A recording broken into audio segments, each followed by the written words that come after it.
नमस्कार मित्रांनो, आज आपण एक अशा विषयावर बोलणार आहोत जो प्रत्येक घराशी जोडलेला आहे. आज आपल्या सोबत आहेत doctor Mayur Hadayu, general physician, diabetologist, Terna hospital. आजचा विषय आहे मेटाबॉलिक हेल्थ. वजनापेक्षा जास्त महत्वाचं तुमचं आयुष्य. मग डॉक्टर मयूर, बहुतेक लोक असं म्हणतात की माझं वजन नॉर्मल आहे, मग ते मला बीपी, शुगर, डायबिटीज होऊ शकतं का? खरंच हे शक्य आहे का? थँक्यू. नमस्कार मंडळी, मी डॉक्टर मयूर हेडाऊ. मी जनरल फिजिशियन आणि डायबेटॉलॉजिस्ट म्हणून अटॅच आहे Terna super speciality hospital, Nerul येथे.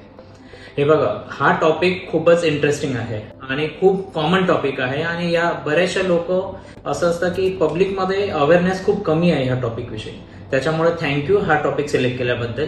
आपण या टॉपिकवर डिस्कस करूया. Metabolic health. मेटाबॉलिक हेल्थ म्हणजे असं म्हणू शकतो की मेटाबॉलिक हेल्थ हे एक जनरलाइज टर्म झाली, ज्याच्या अंडर जवळपास 5 ते 6 आजार येतात. म्हणजे आपण एक मेटाबॉलिक सिंड्रोम म्हणून एक विचार करतो.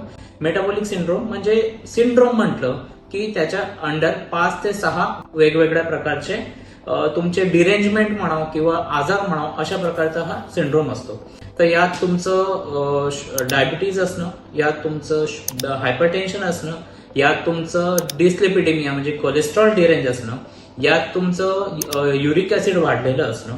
एस्पेशली इंडियन पॉप्युलेशन म्हणजे नॉन युरिक ऍसिड पर्टिक्युलरली खूप जास्त हायर साईडला बघायला भेटतं.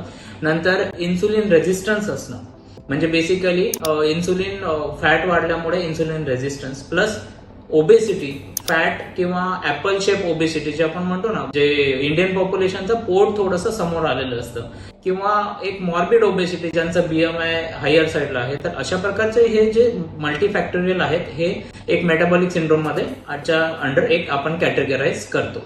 मग डॉक्टर मयूर, जसं तुम्ही आता मेटाबॉलिक सिंड्रोम बद्दल सांगितलं, मग तुम्ही आपल्या प्रेक्षकांना काय साध्या भाषेत सांगू शकता, लाईक मेटाबॉलिक सिंड्रोम म्हणजे काय, ते कसे ओळखतील की मेटाबॉलिक सिंड्रोम? हे बघा, मेटाबॉलिक सिंड्रोम म्हणजे एक, मी बोललो ना, हे जनरलाइज टर्म आहे आणि याच्या अंडर 5 ते 6 कॅटेगरीज येतात. पण ओव्हरऑल जर इंडियन पॉप्युलेशन मध्ये पर्टिक्युलरली जर आपण बोलायला गेलो तर पोट वाढणं म्हणजे बेसिकली वेस्ट हिप रेशिओ म्हणतो आपण. वेस्ट हिप रेशिओ, जर तुमची वेस्ट तुमच्या हिप पेक्षा मोठी आहे म्हणजे तुमचं मेटाबॉलिक सिंड्रोम कडे तुम्ही जात आहात. एक कन्सिडरेशन ठेवा की स्पेशली फिमेल्स मध्ये जनरल एक आयडिया घेऊया की जर आपण स्ट्रेट उभे आहात तर आपलं मॅक्सिमम जे फॅट आहे ते अराउंड बेली असतं.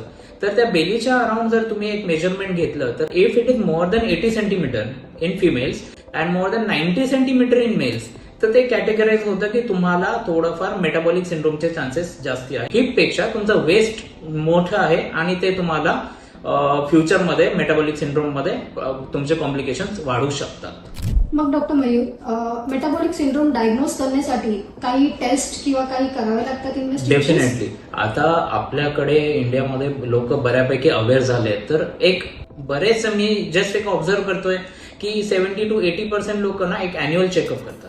अॅन्युअल चेकअप म्हणजे ते वर्षातनं कंपल्सरी त्यांचं पूर्ण बॉडीचं चेकअप होतच होतं.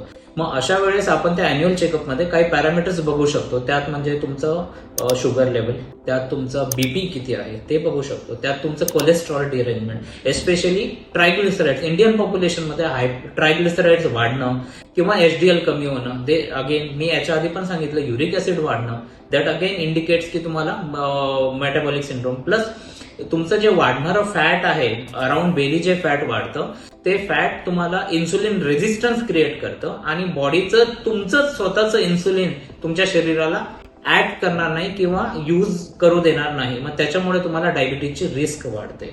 तर अशा प्रकारचे ओव्हरऑल जनरलाइज तुम्ही अॅन्युअल चेकअप जेव्हा करता तेव्हा तुम्हाला एक ग्रॉस आयडिया येते की तुम्ही मेटाबॉलिक सिंड्रोम कडे वाटचाल करत आहात. Plus second thing, BMI, height weight रेशोनुसार जर तुम्ही बीएमआय काढला, जर बीएमआय तुमचा प्री ओबेस किंवा ओबेस साईडला जातो आहे तर again you are at very risk की तुम्ही फ्युचरमध्ये तुम्हाला मेटाबॉलिक सिंड्रोमची रिस्क वाढणार. सर, जे मेटाबॉलिक सिंड्रोम आहे ते न होण्यासाठी काय करायला लागेल, आणि इन केस कोणाला झालं मग त्याच्या मागचं ट्रीटमेंट किंवा काही टिप्स ते काय असते? हे बघ, मी याच्या आधी पण सांगितलं, मेटाबॉलिक सिंड्रोम हा त्याच्या अंडर जवळपास 5 ते 6 वेगळे वेगळे आजार येतात.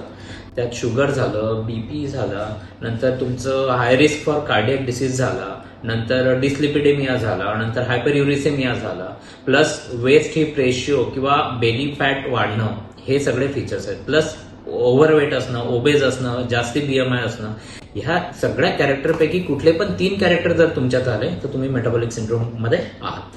आता याला तुमचा समजा मेटाबॉलिक सिंड्रोम डायग्नोज झाला तर तुम्ही सगळ्यात आधी याला ट्रीटमेंट म्हणजे बेसिकली आपण म्हणतो प्रिव्हेंटिव्ह मेजर्स, म्हणजे न व्हायला काय करायला पाहिजे आणि झाल्यावर काय. तर न व्हायला म्हणजे एक basically simple lifestyle changes. First lifestyle changes म्हणजे काय? Exercise. 45 minutes of aerobic exercise. Aerobic me particularly सांगतोय एरोबिक. एरोबिक म्हणजे ज्यात तुमचं जॉगिंग आलं, त्यात तुमचं स्विमिंग आलं, ज्यात तुमचं सायकलिंग आलं, अशा एक्झरसाइजेस ज्या तुम्हाला एनर्जी लॉस करायला किंवा कॅलरीज बर्न करायला हेल्प करतात. तर 45 minutes of aerobic exercises in 24 hours, म्हणजे 24 तासापैकी पाऊण तास तुम्ही एरोबिक एक्झरसाइज करा.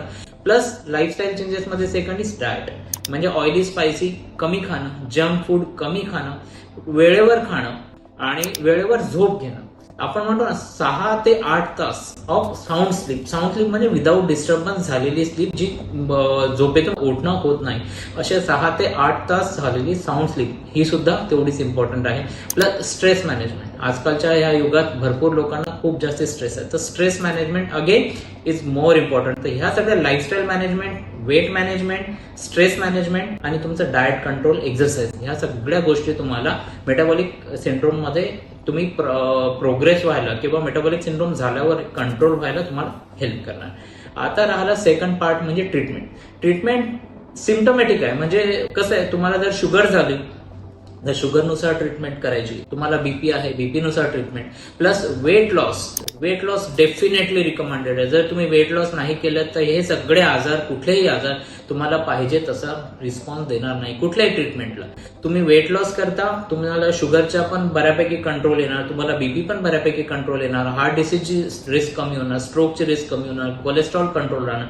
सो वेट लॉस करणं is a chunk. By hook or crook do the weight loss. ठीक आहे. सेकंड थिंग आहे की समजा इन केस फॉर कन्सिडरेशन आपण डायबिटीज करू, तर डायबिटीज मध्ये सगळ्यात आधी तुम्ही लाईफस्टाईल मॉडिफिकेशन करू शकता, नंतर वेट लॉस करू शकता. तर हे अर्ली फेज मध्ये जर तुम्हाला आहे तर you can avoid diabetes medicines. म्हणजे आपण म्हणतो ना डायबिटीज माहिती पडल्यावर अर्ली रिव्हर्सल एकदा झालं ना की तुम्हाला मे बी अर्ली फेज मध्ये डायबिटीजच्या गोळ्यांची पण गरज पडणार नाही. पण अल्टिमेटली तुमच्याकडनं सगळं जर शक्य नाही तर सगळ्या मेटाबॉलिक सिंड्रोमला मेडिसिन्सवर तुम्ही कंट्रोल करून ठेवू शकता. Plus definitely exercise, weight loss is a chunk and secondary is the medicines. Sir, मग एपिसोड संपता तुम्ही काय 3 सोप्या टिप्स आपल्या प्रेक्षकांना सांगा? गुड. टिप्स म्हणजे मी पहिली टिप्स हे देऊ इच्छितो की proper sleep, adequate sleep. Sleep हा सगळ्यात निग्लेक्टेड पार्ट आहे. तर 6 ते 8 तास साऊंड स्लीप हे गरजेचं आहे. दुसरं आहे स्ट्रेस मॅनेजमेंट. आजकालच्या युगात स्ट्रेस मॅनेजमेंटला सगळ्यात जास्ती म्हणजे first is the sleep, second is stress management and third तुमचं exercise. 45 minutes of aerobic exercise हे जर तुम्ही केले तर मेटाबॉलिक सिंड्रोम तुम्ही अवॉइड करू शकता डेफिनेटली. आणि आजकालच्या युगात जसं मी याच्या आधी पण सांगितलं, जंक फूड अवॉइड करा, ऑइली स्पायसी फूड अवॉइड करा आणि बाकी रुटीन साधं जेवण, सात्विक आहार तुम्ही डेफिनेटली करू शकता. यावर तुम्ही मेटाबॉलिक सिंड्रोमवर मात करू शकता. खूप महत्वाची माहिती दिल्याबद्दल धन्यवाद डॉक्टर मयूर. धन्यवाद मित्रांनो. मी जाता जाता एक शेवटची टिप सांगेल, फक्त वेस्ट वजनापेक्षा तुम्ही वेस्ट हिप रेशिओला जास्ती महत्व द्या. थँक्यू.